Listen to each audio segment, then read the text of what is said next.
top. I know. Let's see. We've got to go back to the other one. I think I may have to go back to the other one. Minimize that one.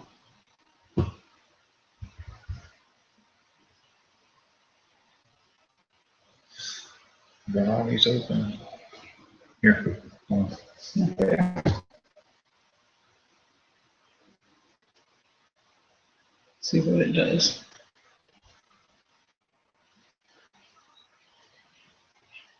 I can see you. All right. Can you hear us? So we know what I'm and how. It's in my hands. We're streaming way behind. How far? Howdy, folks. Okay. All right, y'all. We're hoping that this is up and running good. So y'all just kind of let us know if everything's going okay. We kind of started off a little bit early just so that we get everything up and running right. And we're probably going to be streaming, We shouldn't be streaming too bad. not streaming, what do you call it? Not streaming. Hello, Mr. Zeppin. Grandpa, glad to see you, man. Mike, Good and clear. MJ, Hi. South, hi, Grandpa. Trying to speak up. South Georgia Hydroponics. Good deal. Hello, Deborah. The video's kind of, okay. Sound is great, the video is bad. Yeah, what it is, we're going to be hooking up a camera to this thing next time, hopefully. Right now, we're just using the camera on the laptop, so, you know. So we're going to try this. We've got a few minutes before we start, so we're just trying to test and see what's going on. Yep. Cool. At least you can hear us, At least right? you can hear us. Hey, Alice, good to see you on, girl. Deborah and Mary Grace. Let's see, and Lona? I'm not sure I'm saying that right, but Lona. Yeah, Lona. Well, actually, it says this is Eric, so, okay. Okay, From sorry, Alabama, Eric. that's a neighbor. Okay. Here's a closer neighbor, 2.67. Yeah, 2.67 acres, all right. State of Grace. State of Grace, hey. Thank you, Deborah. Oh, we got y'all coming in faster than I can read now. Yeah, so we actually have two screens up here, so if y'all happen to see us look off, like Wanda's looking off to one side, tonight Wanda's going to be running the chat line for me so that I don't miss anything, maybe. And that's kind of what we've kind of got a little system set up here. The greenhouse. The greenhouse came out fine. We got some videos going to be coming up about that real soon. Oh, hi from Malaysia. I'm not saying your name because I'll probably get it wrong, but you know, hello. Hello. Oh, wow. Yeah, that is pretty good. Yeah. Okay. The greenhouse was good. Let's see. Yeah, Still Horse, we got it working. It took us a little while to figure it out. We're just praying that the weather will hold off because we just had some serious weather come through here, and it's right at time for us to actually start. So we was getting a little bit nervous about that, but looks like everything's going to be okay for a while. Okay, MJ is in Beulah, Alabama. So, hey, we got lots of people in the South. That's pretty cool. Oh, we got somebody watching from Australia. Easy Boy, 55. All right, I think rock it says on. Osboy. Was it Oz? Okay, Osboy. Y'all have to excuse my eyes are bad. This screen is little. Howdy, Oz. That's pretty cool. So, we've only got a few minutes. You want to go ahead and get started because I know Danny's going to run over you guys. He's just, you know, his time and my time is just. She gets a little freaky whenever it comes time for me to talk because she knows I can talk now. Oh, that he can. Oh, thank you for not ever missing one of our videos, Eric. That's pretty cool. I appreciate that. I do. Yeah. So you want to introduce who we are? Okay. Welcome. This is Danny and Wanda from Deep South Homestead. Hi, guys. Hey, guys. We love y'all. We appreciate all of y'all coming on board with us tonight. Glad that you're able to be here with us. You don't know what that means to us, to be able to have followers that really want to, you know, take part in what we're doing here. That's a big thumbs up to y'all. Okay. South Georgia Hydroponics says, yes, you can talk about the talking. It's pretty cool. Okay, that's pretty cool. Okay. The first thing we're going to do is some of you are already doing it, but without us even telling you. Y'all are mind readers. Yeah, really. So it's called Meet Your Neighbors. We've had a lot of people. We've been trying to hook people up together so that they can meet each other and have somebody in their general area. So what we're doing is Meet Your Neighbors will be kind of a start off thing for us every week. Yep. And what we want you to do is type in where you're from, the state, and if you're comfortable with the city, that's fine. So that other people can find you. And when you type it in, be watching for people in your state or your country or wherever you are, and you guys chat among each other while we talk. Yeah. Because I'm going to try to be watching these things, but as we talk, you guys figure out where you're at, and we'll go from there. That's the whole desire of ours in building this YouTube community that follows us. We have one goal right now, one goal in mind, and that is to put our community together, our subscribers, and to help y'all locate one another, because a life-changing event takes place and you don't have the internet, then what we want y'all to know who's in your area, where you're at, and if you need help, then you know where you can get this help from. So that's our desire, is to build this community in that form and that fashion. Okay. First thing we're going to talk about tonight, we've got a lot of new subscribers now, and a lot of our new subscribers may not have went back and looked at a lot of our older videos. So first thing I want to do is I want to introduce Wanda and I, for those of you who don't know our history. We're going to try to make this brief. I'm going to go back to a point in my life, about 2011. My wife passed away after doing a 6-year battle with cancer, and left me here on a homestead with a whole herd of goats and chickens and all this kind of stuff, by myself, having to deal with the grief and having to milk every day. Was making butter and cheese and selling all that stuff, plus doing cooking and everything like that. So at that time, my parents were getting pretty elderly, having a lot of problems. So what I decided to do was to sell all my animals and move out to my parents' house to kind of help take care of my father, because he was falling a lot. And I went in and set their house up and more handicap accessible, and stayed there with them for a couple of years, helping them. And in the meantime, I had gotten on Christian Mingle. Well, one of the things that just happened, you get desperate after a while. So I got on Christian Mingle and stayed there for about half a year, and really didn't see a lot happening until this lady here come along on Christian Mingle. Yes, I had been by myself for about 5 years,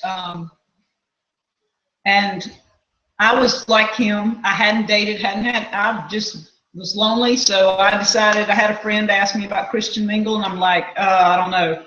I got on. It was almost to me like you were herding cattle. You were trying to pick out which cow you wanted, and so we were not. I was not really happy with it. But Danny's picture that was up there kind of sparked interest, so I sent him a message. Says I've been on here a couple of weeks, but I'm getting off. I don't like this. So we got. I didn't hear from him for about a week, and one day my phone rang and it was him. He called and talked to me a little while, and from there we talked every night for about 2 weeks. About 2 weeks we talked pretty regular, several hours a night. Yeah, sometimes 8 hours a night. Yeah, it was really crazy. And I was going to college at the time, and at that point we met. We were already in love, and within 2 weeks of talking, we already knew we were meant to be together. We knew that God had brought us together. There was no doubt about it in our minds. And from that point on, sometime later we got married and decided to keep my homestead here. And the last 3 years, that was actually 3 years ago, Wanda and I have began to rebuild the homestead in a different fashion than when I had it started before, because we actually started learning some new techniques and some new things that I wanted to implement here. One of them being hugelkultur, permaculture, An edible landscape. And an edible landscape, and trying to redesign the landscape for our older age. So that has been a challenge within itself, but it's something that we really enjoyed this journey so far. Yes, and the whole landscape around here is taking on such a different appearance than it was. At some point, we want to be able to take old photos that he has and show you some of the new things that we've got going on. It's just a matter of time right now, and everything around here is taking up our time, so we can't make videos like, I mean, we've got ideas way out there, but now at some point we will bring you up to date on some of the things that were a little different. Yeah, so, okay, where are we going next? Next thing is, today we went to town. Oh. We picked blueberries this morning. We picked 11 gallons this morning.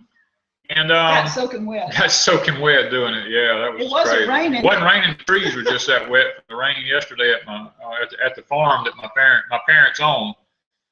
And after we got through picking these 11 gallons of blueberries, we always go by the post office in town to see, you know, what's come to the post office. And we got there this morning, and unbeknowing, we had a huge package there to pick up. Now, we wasn't expecting anything. We was really just expecting to go there and get some. Sometimes people send us a check for a cookbook or whatever for Wanda. But this particular gift this morning comes from Chicago Homestead. And if you guys are on there, thank you so much. Thank you so much, because they put a note in there that said, you know, you guys got this awesome camera as a gift from this gentleman. And in order for you to have such an awesome camera, we would think it would just be sad for you not to have a jam up super tripod to put it on. And I'm gonna tell you, this person sent us a tripod that is just out of this world. It's awesome. It is awesome. Yes. We got people talking about our blueberries. Some of them can't believe the amount. 11 is nothing. 11 is nothing. That's nothing. About 20 to 22 gallons before lunch. Before lunch, but we hadn't this year. This year it's been kind of slow because we got so much going on here. But last year and the year before, we would pick at least anywhere from 15 to 20. 15 to 25 gallons a day. We picked, last year we picked probably 400 gallons. 400 gallons, yeah. We picked them and sold them. We had a broker. We don't have one this year. Seems like everybody and their brother around here now has got blueberry bushes, so it's kind of hard to get rid of them now. But okay, moving on. We're on a schedule tonight. We've got to stay on this schedule in order to get through in time. Okay, we went through the questions. We got a lot of questions. I'm talking lots of questions. And we picked out several, but then we came to one that really kind of combines a lot of them. Yeah. And so we decided to take it, and we're not going to mention everybody's name that asked things. We may at one point or another. But this guy, Roger Danforth, he wanted to know what is some good advice for new homesteaders that will help them become more self-sufficient. And so this is going to cover a wide variety of things. And right now I'm going to be watching the chat, and I'm going to let Maestro here take over for a little bit, because he's kind of got some interesting ideas here, and it's not rocket scientist. It's not written in stone. No, it's not written in stone. I'm going to tell you the way. He's got some good ideas, and I'm going to enjoy you guys over here a little bit. I'm going to get comfortable, and I'm going to just tell you how we do it here in the Deep South. I'm not going to guarantee you that everything I say will work where you are, but the bottom line is it works here. And I'll be honest with you, I'm in the process of writing a book on this, so I want to keep that in mind. I'm not going to tell you everything that's going to be in the book, but I'm going to cover a lot of the topics, I hope. Now, for new beginning homesteaders, one of the first things that you're going to want to do if you're a person that's considering becoming a homesteader is you need to decide whether or not you're going to be a homesteader, or are you going to be a homesteader / prepper? Because there is a tremendous difference between the two. Now, to become a homesteader, in my opinion, I'm going to give y'all this in my opinion. In my opinion, it means someone who is going to be able to be pretty much sustainable off of their property without having to go to the grocery stores and buying bags of beans and bags of rice and all this type of stuff. They're able to raise predominantly most all their food on their homestead. Now, I do understand that there's no such thing as being a 100% sustainable homesteader, because unless you have the capability of manufacturing salt and sugar and all these kind of things that you need, then you're not going to be 100% sustainable. One guy says he preps to be a homesteader. Oh, I prep to be a homesteader. Okay. Mike Miller, yeah. All right, cool. Okay, the thing I want to take into consideration is, once you decided which one you want to be, if you want to be a homesteader, and I want you to think about this now, the first thing you need to do is to take into consideration the kind of land that you need. Because that right there within itself is going to be one of the most important decisions that you make, is the piece of property that you purchase. Now, when you look at these pieces of properties, you're going to have to take into consideration several things. First of all, you've got to take into consideration the covenants that's on that piece of property. There are some covenants in places that I'm familiar with that says you can't have roosters, you can't have a rooster that crows, you can't hang your clothes on a clothesline because it's against the ordinances. But let me tell you something with covenants that I've learned. One of the things with covenants is, a lot of times the only person that can bring anything against you is one of your own neighbors. So that brings into perspective the next thing that I'm going to be talking about, and that is, know who the neighbors are where you're moving or where you're buying this piece of property. Before you buy a piece of property, make sure you know what kind of neighbors are around you. Yeah, you need to. You need to know, because all it takes is one bad neighbor to make a homesteading experience a nightmare. The next thing you want to know is what kind of codes go with this piece of land. Mm-hmm. Depending on where you live in the United States, I mean, we used to didn't have any kind of codes here at all. Hardly. You could build anything you wanted here without any problems at all. But once Hurricane Katrina come in, and the money had to be funneled into this area through the federal government, it is my understanding that we were actually signed up under Agenda 21, the 6 coastal counties were. And we're one of the 6. And we're one of those 6 counties. Then it throwed us under international code, which is not anything that's new to me, because I've built all over the United States and I'm quite familiar with international codes. But it really irritated me, the fact now, if I build anything 200 square foot or more, I'm supposed to get a permit to do it. But because I'm a licensed contractor, if I do all the work myself and don't bring in any kind of outside experienced help, then my permits don't cost me anything. I mean, there are certain ways to get around things.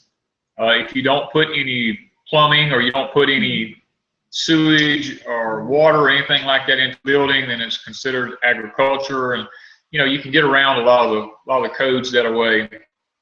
But that's 3 of the things that I thought I'd mention in with the land. Another thing you want to look at is the terrain of the land. Mm-hmm. Is the land hilly? Is it got flat level gardening spots on it where you can garden? Does it have some places suitable enough for pasture? Places suitable enough to build outbuildings, a barn, a home? All these kind of things you have to take into consideration. One other thing you might want to take into consideration is water. Now, I'm not talking about a water well per se. I'm talking about, does the property have a pond on it? Does it have a stream on it? Does it have a creek on it? Because if you're going to have livestock, you're going to need some way to water them. Now, if it has a stream or a creek or something on it, and you decide you want to go off grid, then you can have a non-electric ram pump that you use. I mean, you can set up water wheels. There's a large number of ways in which you can get water from creeks or streams without the use of electricity.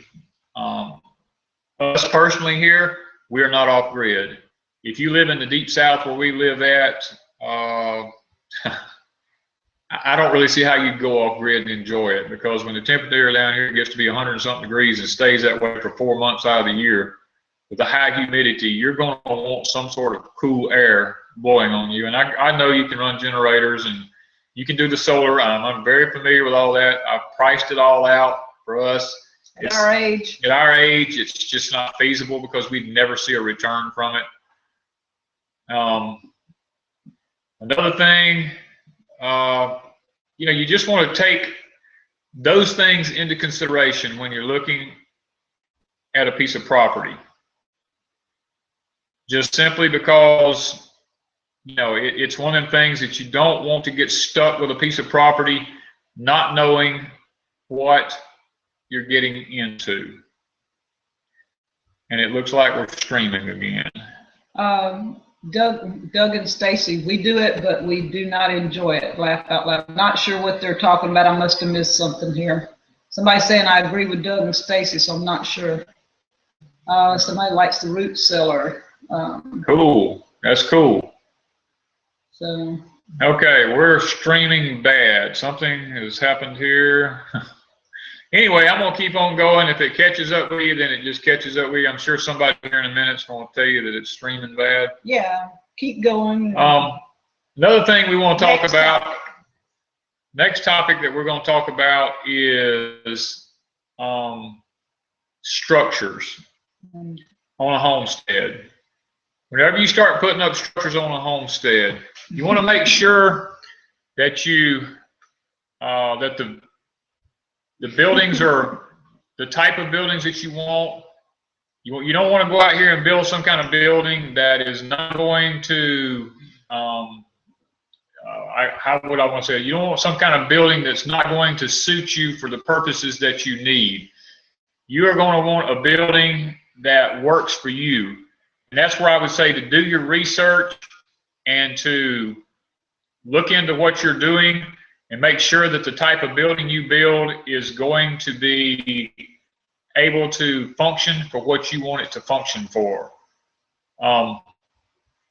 You're also going to want your buildings outside to be nearby a water source, because if it's not nearby a water source, then that means you've either got to pump water, you've got to tote water, you've got to get water to them buildings if you've got animals in them. So it's just, as you get older, it's going to add more work on you. Yeah, the hauling water is one of our problems. They're saying over here that we're coming in pretty good, so just whatever. It may be our internet. It may be our internet. Here we go. I had to do a little bit of work on the internet while I was talking to y'all, so if I look like I'm a little bit distracted, I was just working on the screen trying to get it back up and get it running. We don't look kind of funky. Yeah, because I hated to see myself sitting here with it just buffering. Yeah, they're telling me that it's better to ask forgiveness. Let's see, what is it? Go ahead and do it. Okay, forgive me if it's buffering or whatever it's doing there. I don't know. They're kind of getting comments. You also want to on a homestead. You want to, once you've determined where you want to put your buildings and all that, you want to decide: do I have an area for a garden? Now, this is the part that's going to come into where you're going to be deciding: are you a homesteader 100%, or are you going to be a homesteader / prepper?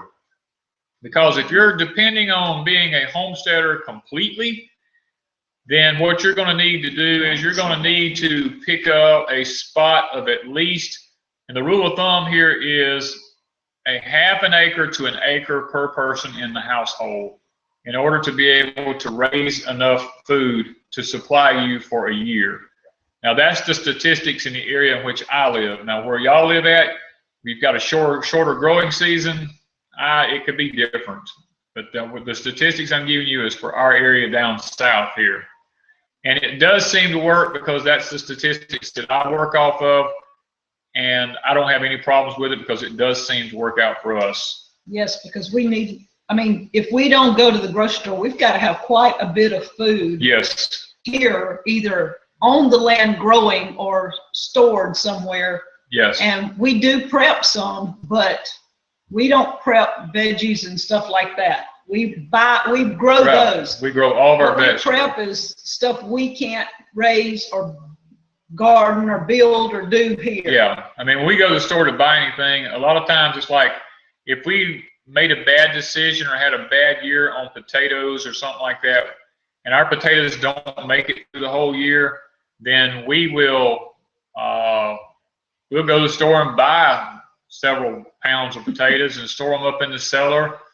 Or say, for instance, the cool weather crops have ran out and we don't have anything for cool weather crops like broccoli or cabbage or something like that, cauliflower maybe, or Brussels sprouts.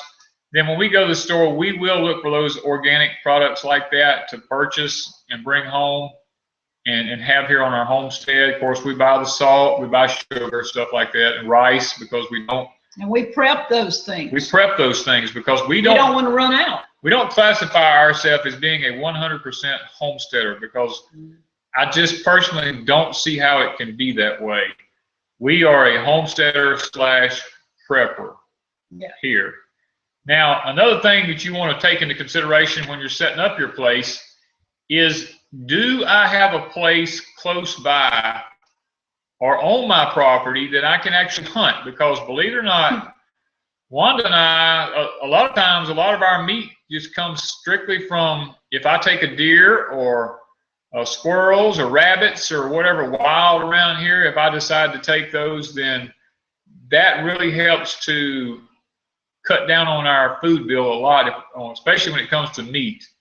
Now, we do raise a lot of other meat animals here, but we always look for the wild stuff, you know, because. Yeah, and we do buy meat in the stores. Yes. I mean, when it's cheap, hey, we're going for a bargain. We're going to go for a bargain. And plus, see, we just started our sheep this year, and I love lamb. But we're not going to be able to eat those sheep. Right. Because we're raising them. So it'll be actually at least a year. It'll be sometime this coming year. Yeah. This next summer, before we'll actually be able to see any kind of return from our sheep.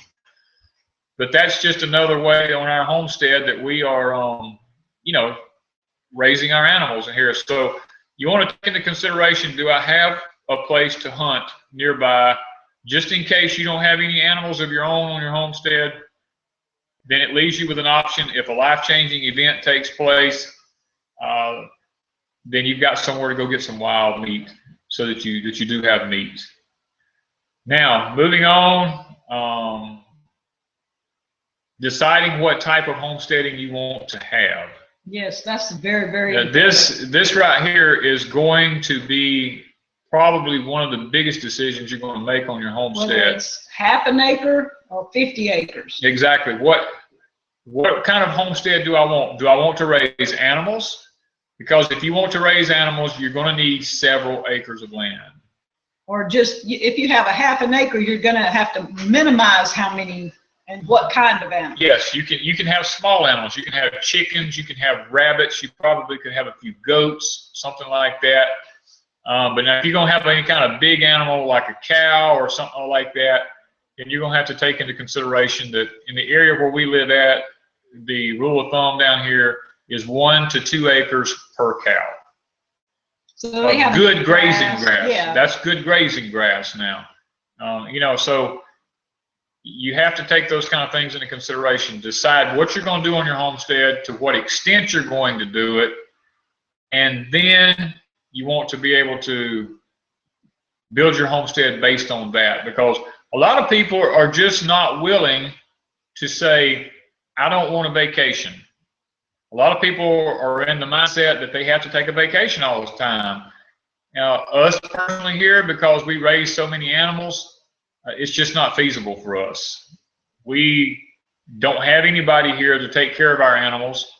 So when we have to go somewhere, or like when I was in the hospital, for instance, having surgery here this past spring, we was fortunate enough to have a neighbor who came over and actually fed the chickens. Him and his children fed the chickens for us. And they fed the few pigs that we had at the time.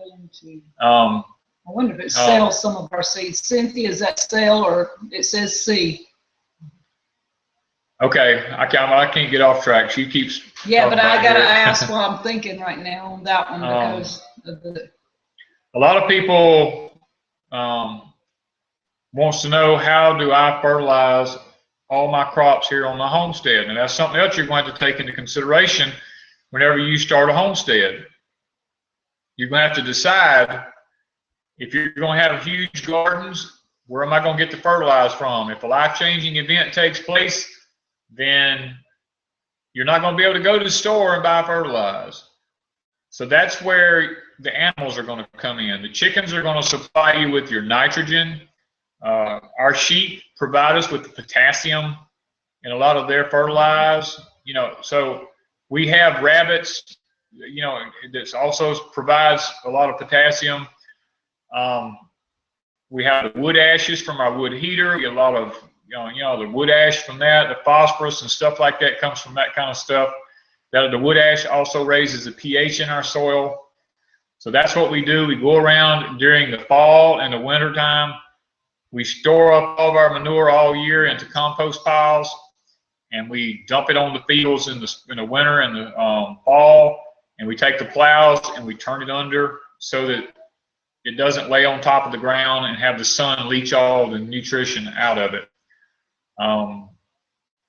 We do take soil samples. I have a pH meter that I keep with me at all times on my property. I go around, I test the pH of my soil in all places. Depending on what I'm growing in one particular area, depends on what I put in that area, because I pre-plan my garden. Okay, so okay. It just fell off. TV just fell backwards. But anyway, I just, that's what I do. I go and put that kind of stuff on the fields in the winter times and in the falls, so that when springtime comes around, all of our crops are ready to go. We don't have any kind of problems with nutrition in our soil. So that is basically a little bit about our fertilizing and what's going on and how we do it.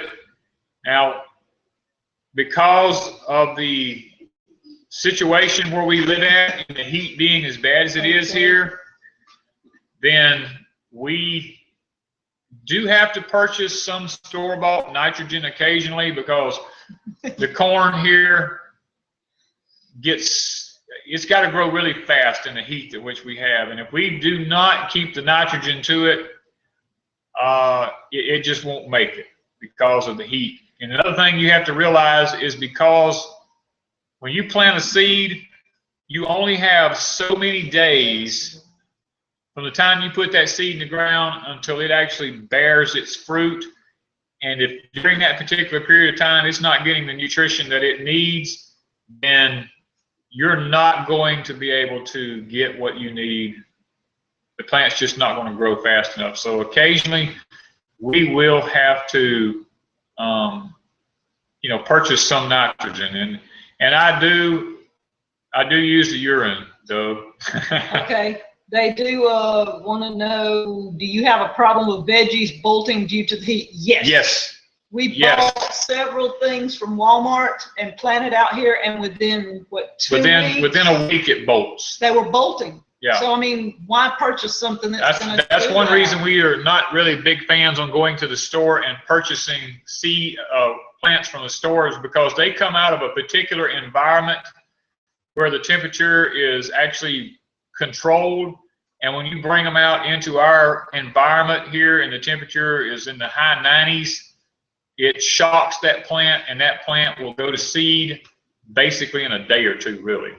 Yeah. So that's one reason we have built the greenhouse that we've built, and we're going to be raising a lot more of our own plants, for starting. And he's going to have a video on the greenhouse shortly. And the TV is okay for all of you who are asking. And I'm not watching TV. I'm watching your comments on a TV, so it blows it up because of eyesight. When you get older like us, you've got to have a larger font. And because of that, the TV makes it in a lot larger font so that we're able to actually see where your comments a lot better. See, I can't focus on the comments and y'all at the same time. So Wanda's running the comments for me. And he said, Grandpa wants to know what do you do to stop the bolting? Do you try to keep them cool? No. We just let them go and save seed. We just save the seed off of them if it's an heirloom, which we almost always buy heirlooms. We hardly ever buy anything that's not an heirloom. And we will save the seed from it. Yes, when they bolt, we save the seed. Yeah, so there's no way to stop it once it starts. I mean, it's a plant. It's going to do what nature intended for it to do. Now, the next thing that I need to cover is about preserving your food. On a homestead, you're going to want to preserve a lot of your food. Yes. Now, we do on our homestead here, in a normal year, we probably can. Last year we canned over 600 jars. That's 600 and last year. That doesn't count what we put in the freezer. No, that doesn't count what we put in the freezer. That's just what we can. Now, we have 3 freezers here that stay full all the time. Mm-hmm. And I've been asked the question, oh my God, what are you going to do if a life-changing event comes along? You're going to lose all that food that's in the freezer. Well, no, I keep about 1,000 jars empty at all times. In case of a life-changing event, we have external stoves like rocket stoves and all that kind of stuff. The first thing we'll do is start downing the freezers and canning. I mean, that's basically what we'll do. Because normally what we do, this is something you might want to take into consideration if you live down south, Allegheny said his neighbor's wife bolted. Is down south where we live at, it gets so hot all the time. We don't necessarily do a lot of our canning in the summertime, just simply because it heats the house up so much, and then we have to run air to cool it back down. So a lot of times we'll put a lot of stuff in the 3 freezers, and when wintertime comes around, we will take and can during the wintertime, because then the heat also helps heat the house up during the winter months. Cynthia wants to know, how do we decide what to can and what to freeze? When we're picking like berries and stuff like that, I go ahead and freeze them. Yes. A lot of people go ahead and make their jams and jellies, but we freeze them. Nope. And when we have a time to do jams and jellies, then that's when we do it. And then like corn, we freeze. Corn we freeze because I don't particularly care for canned corn. You can do it, but we just... I mean, it can be done, but what happens is when you can the corn, it turns the sugars into starches because you heat it at such a high temperature. Yeah. And I just don't care for that starchy taste in my corn. And so like string beans are better in a jar than putting them in a freezer. We've tried both ways. We just do not like them in the freezer after they've been frozen. And fermenting, Doug, yes. Yeah. Fermenting is one of the better ways to go. It's actually more healthy for you if you ferment stuff, because it creates good bacteria in the gut. Yes. And I am very familiar with that, and we are trying our best to get into doing a little bit of fermenting. Yes, that and drying. We're trying to get into dehydration. He wants to build a dehydration rack system. I'm in the process of designing and building my own solar dehydrator, which will be a YouTube video one day. So we've got that taken care of. And because of the heat that we live in down here, dehydration would be a great way for us to go, because we have... Except for the humidity. Well, even in a solar dehydrator, if I can keep the fans in it, then we can. Yeah, you got to figure that part out. You know, we'll be able to manage that. But we can some stuff. We dry, like our peas and butter beans and stuff like that. We do a lot of dry butter beans, a lot of dry peas. We can some. We can some also, because I'm going to try to use the right words here. Mainly because of flatulence. If I pronounce that right, okay? And actually, if you pick a pea when it's green, or a bean when it's green, and you can it while it's green, it keeps down the flatulence a lot. Okay, if you let it go and dry, and then you put it in jars up dried, and you take it out and you rehydrate it, and you let it soak overnight in water, and I know you can add a little baking soda to it, but it seems like the flatulence gets to be a lot worse afterwards. And because of this heart condition that I have, that seems to make my heart problems a lot worse than what they should be. So the doctors have advised me to try to stay away from things like that as much as possible. What else do we do?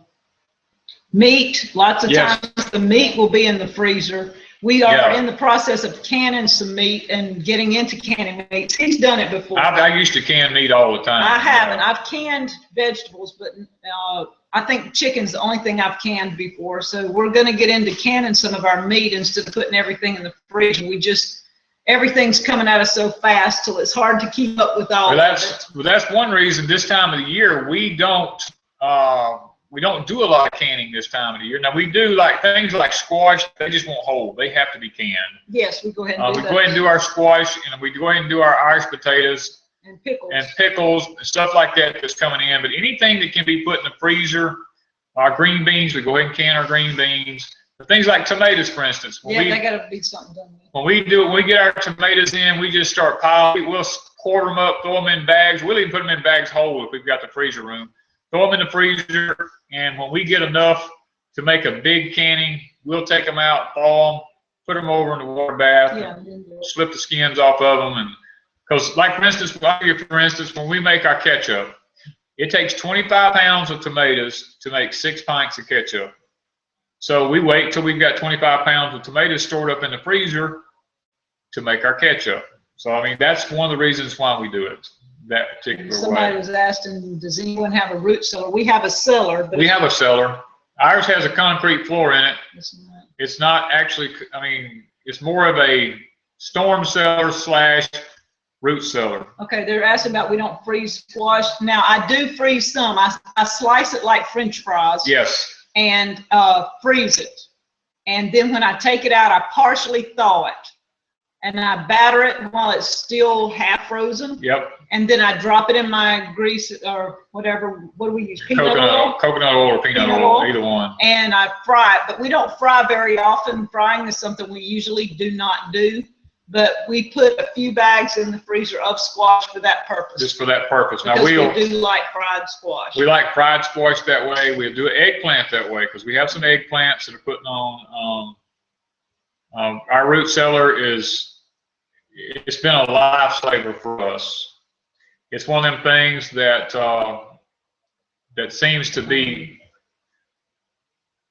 I don't know how to say it. It keeps everything stored at a particular temperature. Now you got to understand, down south where we live at, our root cellar does not stay cold. The temperature in our root cellar usually will run in the wintertime down around 55, somewhere in that area. In the summertime, it can run as high as 80 degrees in the cellar. And mine is 3 feet underground, the top of it is. So just because something in the deep south is underground does not necessarily mean it's going to stay cool, because the fresh air vents, they bring in an awful lot of warm air into the cellar. Okay, somebody asked about the cookbook. They wanted to know, was the ketchup recipe in the cookbook? No, I did not. I put some canning things in there, but that was not one of them. So yeah. If somebody wants a recipe, if you'll ask, I'll see about putting it up or something so that you know what it is. Yeah, our root cellar is completely underground. There's none of it above ground. As a matter of fact, the very top of it is 3 feet below the surface of the ground. And because it gets so hot here, the ground actually will get to be 80 to 90 degrees deep, 3 feet deep in the ground. Yeah, I know that seems crazy, but I mean, you can come here and go down and visit my cellar, and you'll see what I'm talking about. Yes, we use the root cellar for tornadoes. We've been down there. Yes. Since I've been here in 3 years. We had not been down there at all till recent. Well, since October, we've been down there. We've been down about 3 times since October. Yeah. And somebody was saying about a smokehouse. We do have a smokehouse. Yes, we have a smokehouse. As a matter of fact, if you go way back on my videos, you'll actually see my smokehouse from the beginning of our videos. I show my smokehouse and how I set it up. And it's it really works well for us. Now, there is a few modifications I'm going to be making to it, because since I've built it, I've learned a few things. And it's not about the design of it, it's about how it works. So, spring house. A spring house. Asking about spring house. I have a live spring right here behind my house coming out of the ground, but right now we don't use it for a spring house because I'm using it for my pig pen. The pigs, I use it for fresh water for them.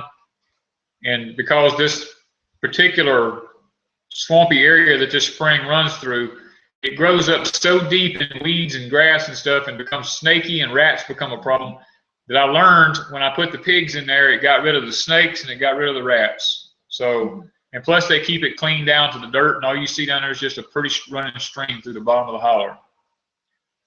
Let me explain so that the lawns are dumb. Danny got really tickled at me a while back. I asked you something about sheep, and he says she's not going to know. And I don't think you understood. I thought I read lambs are dumb. And so I said, we just got sheep. So is there something I need to know? And so lawns are dumb. Didn't know what I was talking about. So I just misunderstood your name. I'm sorry. It's instead of lawns, I thought it said lambs. So we're a little on. I just wanted to explain that to you. Yeah, pigs do eat snakes, and yes, pigs will eat anything. Now, we killed a snake day. Yeah, talking about snakes, I killed a 4-foot rattlesnake on my carport today with my grandson out there running around. I caught him before he got to the snake. Had 9 rattlers and a button killed on my carport today. Matter of fact, it is the first rattlesnake that's been killed here since Wanda and I has been married. Yes. Before then, I killed I think it's 26 I'd killed in all the years I've been living here. And it kind of scared his daughter. Yeah. Danny just reached and grabbed his grandson and said, "Here, take him to the truck." And she just automatically grabbed him. I mean, he raised his children to do as he said when, and not question in case of emergency. And so when he did that, when he said, "Here, take him to the truck, there's a snake," she just grabbed him and went on. Yeah.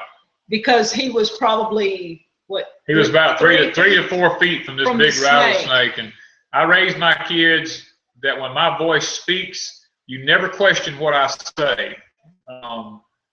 Because of emergency. In an emergency situation, if I say anything, you respond. Like if he says run. Yeah, run. If I say run, you run. If I tell you to jump, jump. Whatever I tell you to do, you do it. Don't ask me any questions. Just respond, because people who stop and hesitate are the people who get hurt. And my kids learned that I'm not going to lead them wrong. So yeah, she responded perfectly. Do you have an emergency plan in place for snake bites? Yes. If someone here gets snake bit, we do the tourniquet thing, and I try to get them to a place like a hospital as quickly as possible. We're like 10 minutes if we fly. Yeah, if I really drive fast, I'm about 10 to 12 minutes from a hospital. Or if I call 911, it's about 15 minutes. So either way, it'll work. And I have been bitten, so He does have a snake story. I have a snake story, but I'm not going to tell it right now. Okay, moving on. Talking about the homestead now, getting back on subject here. We want to talk about finances on a homestead, because this is a question that's been asked to me over and over and over again. How do you survive on a homestead without a job? Because Wanda and I neither one of us hold a job. We did not come into this with a huge savings account. We did not come into this with lots of money. We didn't sell property. We didn't sell property and come into this. We didn't sell a home and move here and start over. I was dead broke. He was dead broke when we got together. He had a house and land. I had a house and land that's paid for. If y'all seen my videos, you can go back and look. I explained my story about how all this came about. What we do here is we've cut back drastically. We don't have the cell phones. We don't have cable TV like y'all heard me talk about in one of my chats. We just basically have, we got vehicle insurance, and we've got, we have our power and our phone and our internet, not phone, power, internet, and taxes.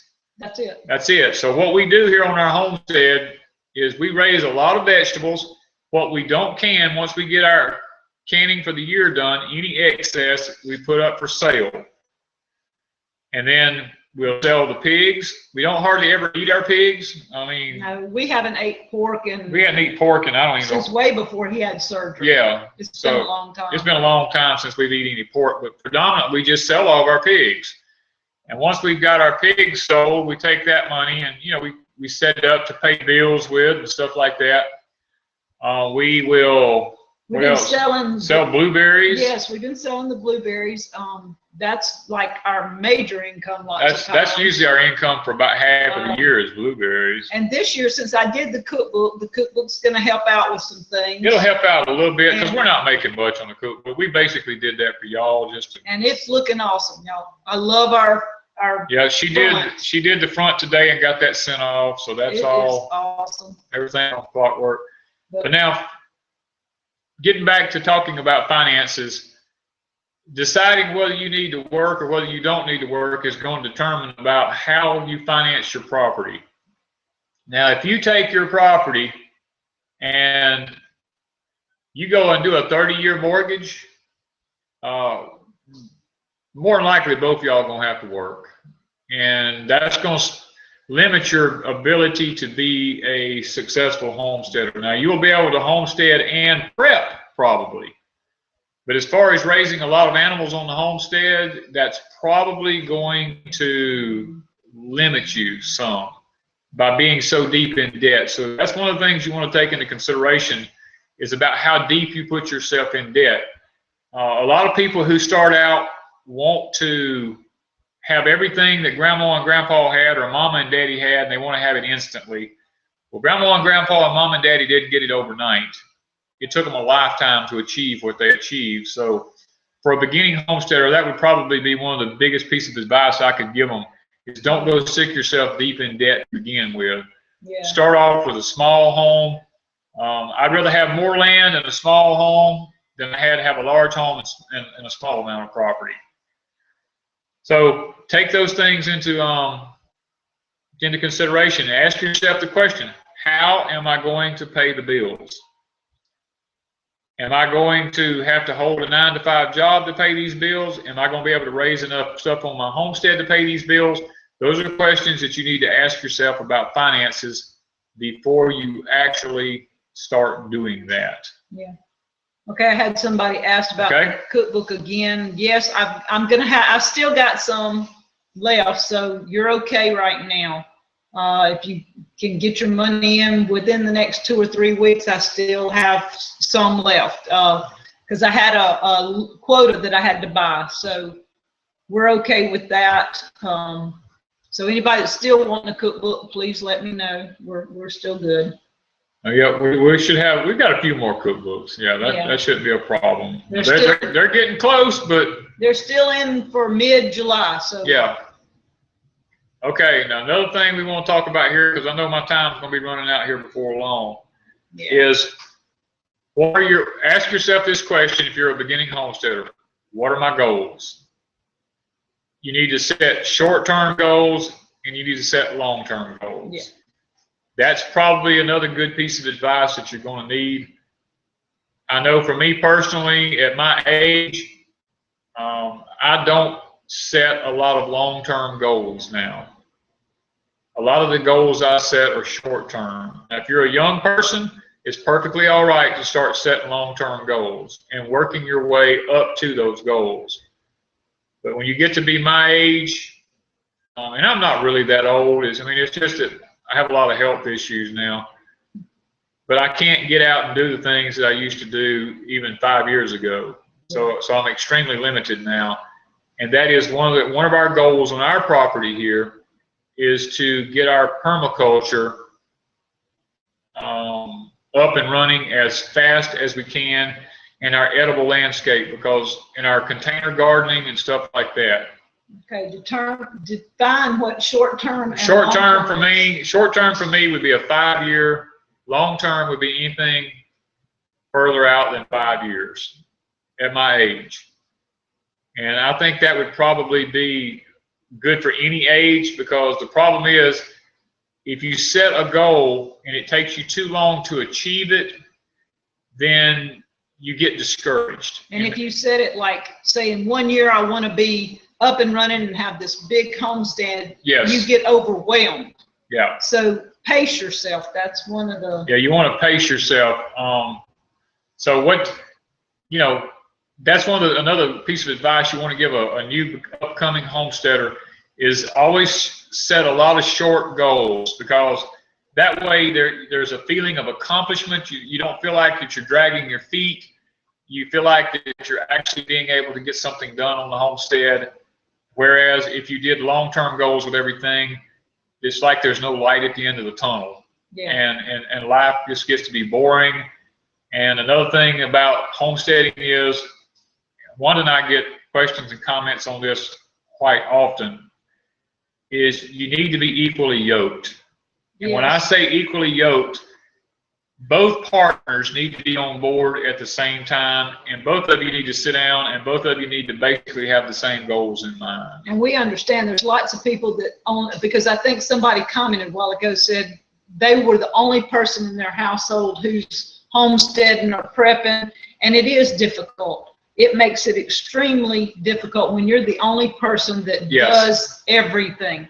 I was like that. I was doing all the cooking and canning, and I homeschooled my kids, and you know, everything was on my shoulders. Yeah.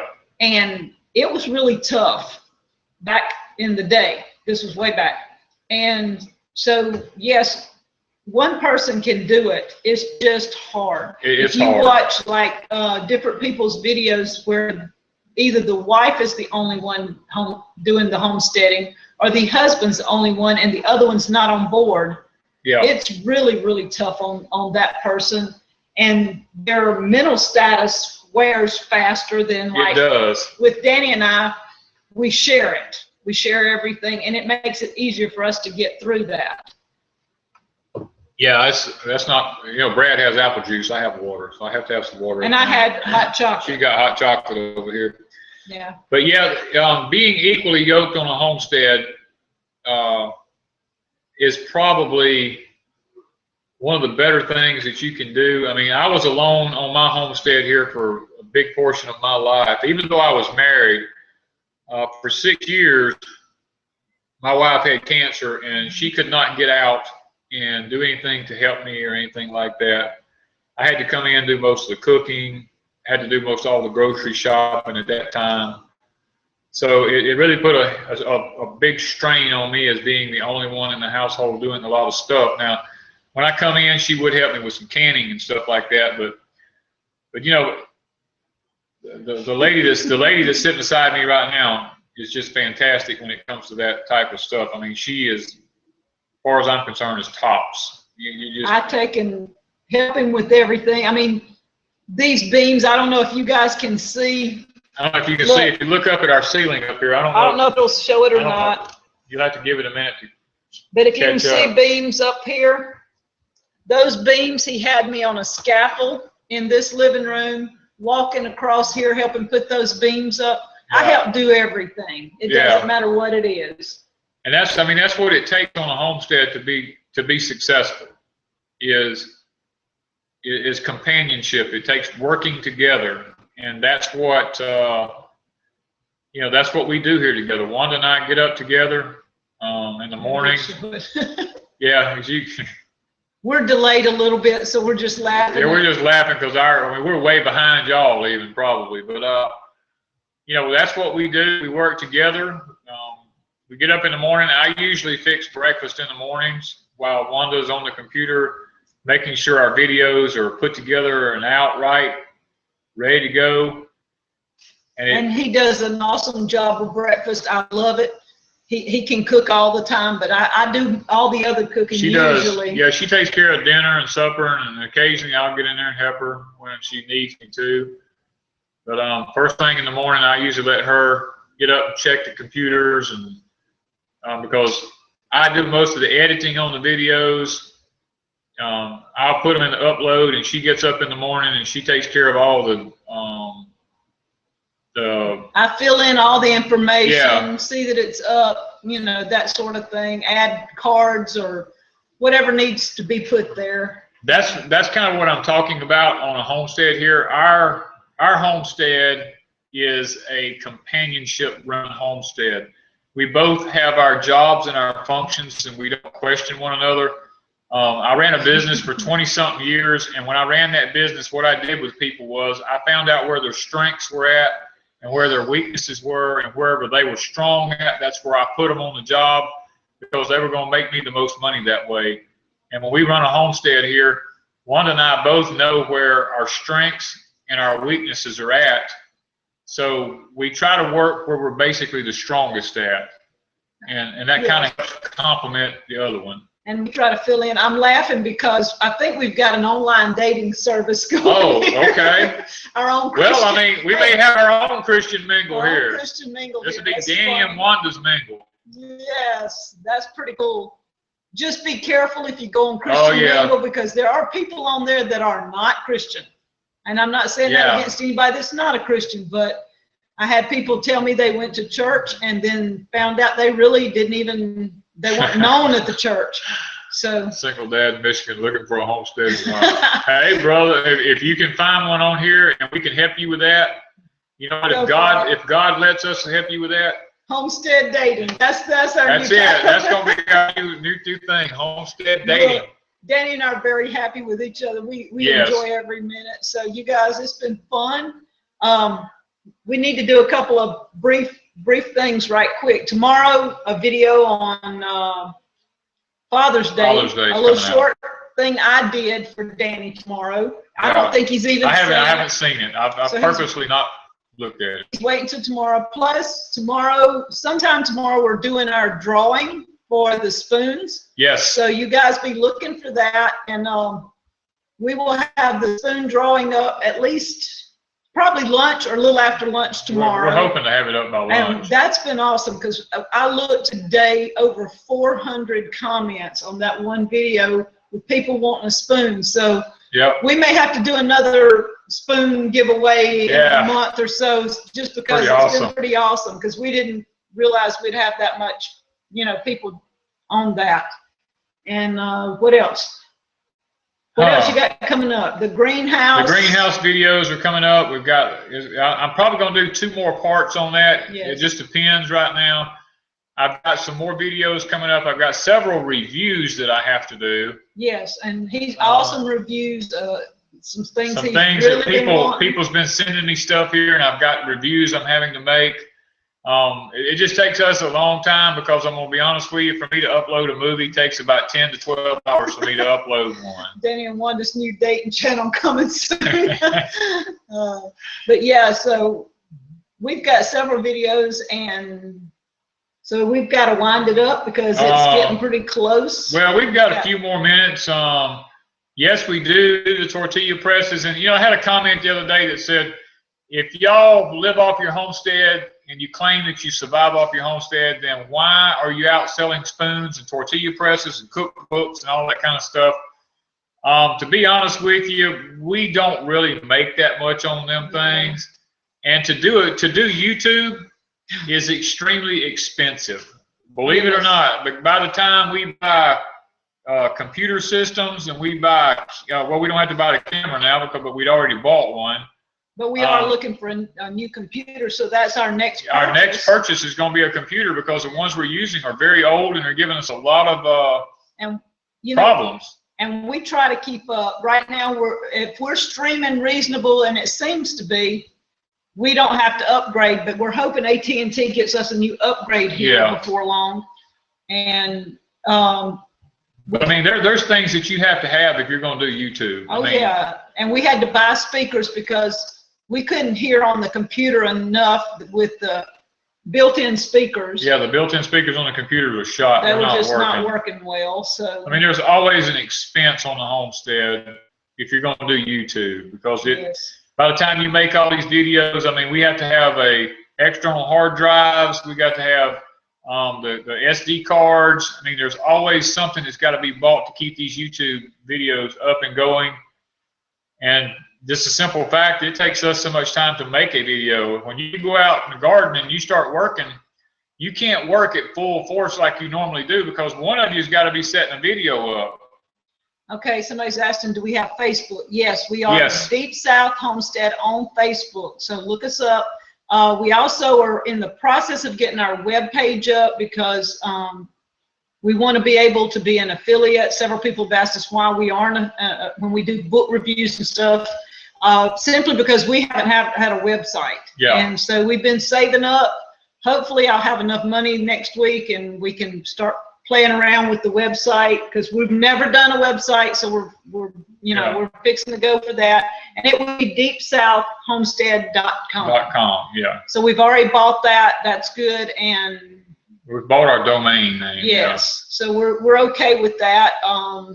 What else have we got going on? We've got something coming up with Off Grid with Doug and Stacy. Yes. Go for Green Living. Big Bear, Homestead. Yep. And there's more. I don't know. Julianne. Julianne, yeah, from Dirt Pack. There's several of us that's in this collaboration that's going to be going on. Yes. We want to invite y'all in July to be looking for this. I think Julianne starts it off. So Yeah. when you see Julianne's post, she'll tell you what to do from there. Yeah, so we're looking forward to that. Okay, people, our time is just about to run out. And what I want y'all to do is I want to give God the honor and the glory for everything that we do here on our channel. If y'all have any prayer requests, I'm going to do kind of like what Big Family Homestead does. If you got any prayer requests, I want you to go ahead and start streaming them online, because the more people you have praying about situations, you know, God hears prayers. And that's one thing that we want to make sure that that happens, is that God gets the honor and the glory for everything on this homestead and for everything that we do here. And because we've only got a couple of minutes left now, I'm going to take the opportunity to go ahead and I'm going to start praying, and we're going to close out with a prayer. Heavenly Father, Lord, we come to you tonight. We want to thank you that you've been good to us. You've allowed us to get this channel up and get it running, Lord. We've had some good people on here tonight. We haven't been in trouble with trolls tonight, Lord. You've been awesome in that area, and the people have commented. They've been really, really good tonight, Lord, and we pray that something that we said tonight will be a blessing to someone. And we want to be able to, Lord, just ask you to help people get connected together and find like-minded people in their areas, and so that if a life-changing event takes place, then, Father, that they can find someone needy close by and be able to assist one another. And Father, on my heart tonight, I still have this gentleman that on Brad's homestead that lost his wife, and he's trying to raise a child. Father, I want to lift up a prayer for this guy right now, and ask that you would just, Lord, just meet his needs, as he's a vet and he's probably not getting all that he needs. But I know, Lord, you're the great physician and you're the great healer. You can do all things. And Lord, I just want to ask that you come into this man's life and you help him to survive and be able to raise this child in a godly way now. And Lord, all the people that's been on my channel tonight, our channel, I want to ask that you bless all of them tonight, Father. I want to lift all of them up before you. And I want to ask that, because of their kindness and their generosity and their faithfulness in coming to watch our channel, that, Lord, that each one of them tonight will receive a special blessing for just having come out and watched our channel tonight. And Lord, if the prayer requests that they're putting on the screens and they have in their hearts, I want to ask that you'll answer them, Lord, in a way that will best glorify you and your kingdom tonight now. And Father, I just want to tell you how much I love you and how much I appreciate you. And Father, if there's anything in our lives that would keep these prayers from reaching the very throne of heaven, then I pray that you'd forgive us for them. I ask these things in the name of our Savior tonight. Amen. Thank you, guys, and hopefully we'll see you next Saturday. I hope next Saturday we'll be here at the same time. We need to mention the homesteadnetwork.com. Yes. Go check it out for all the shows on that website. Up at the top, it has show times. It'll tell you everybody that's in this collaboration who is doing this. So check out thehomesteadnetwork.com for all the other people. Off-Grid Kid was on earlier. Hey, Guy, you did a great job. Just want to throw it out there for, I think he's 12. Yeah, 12 years old. Oh, fantastic. I caught the tail end of it because the time difference, but I was amazed. You did a great job, Off-Grid Kid. So y'all check us all out, and we'll see you next week. We'll see y'all next week. We love y'all. And if y'all want to, just keep chatting after we get off the air. If you want to just do that, that's fine.